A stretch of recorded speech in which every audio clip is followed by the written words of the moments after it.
A second funeral service for the late Senator Lindsey Graham is expected to take place tomorrow in South Carolina. It follows the service at the National Cathedral today. It wrapped up just in the last few hours. Gary Grumbach shows how our country's lawmakers and the president came together and paid respects. Today, Washington bidding a solemn farewell to Senator Lindsey Graham. Ready, step. Ready, step. Lawmakers, colleagues, and friends watched as the flag-draped casket entered the Capitol Rotunda, the start of 2 days of remembrance for the longtime Republican senator and former Air Force colonel. Graham was an influential foreign policy hawk who often butted heads with Democrats, but also partnered with many to get legislation passed. My heart is heavy. I feel his absence every day, and I know so many of my colleagues do as well.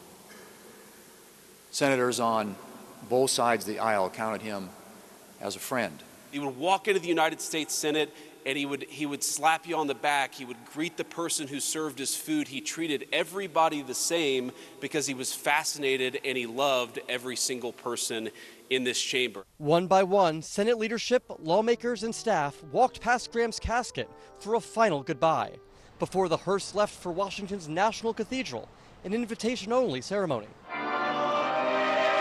World leaders, including Israel's Benjamin Netanyahu and Ukraine's Volodymyr Zelensky, also attended to pay their respects to a man who had much respect for them. And President Trump delivered a tribute to his longtime ally and friend. The first person to make you laugh, and one of the last people that you've really ever wanted to fight. These were the traits that made him into one of the great figures in Senate history. While the president honored his friend this afternoon, he spent the morning trying to contain two different wars in Ukraine and Iran.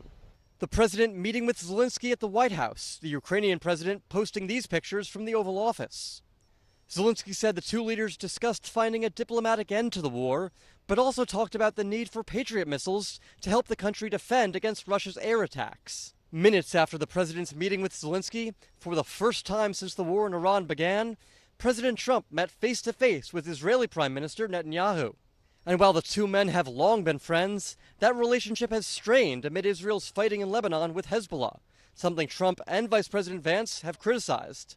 There will be a memorial service and Graham will be laid to rest in his home state of South Carolina tomorrow. Gary Grumbach, NBC News at Washington's National Cathedral.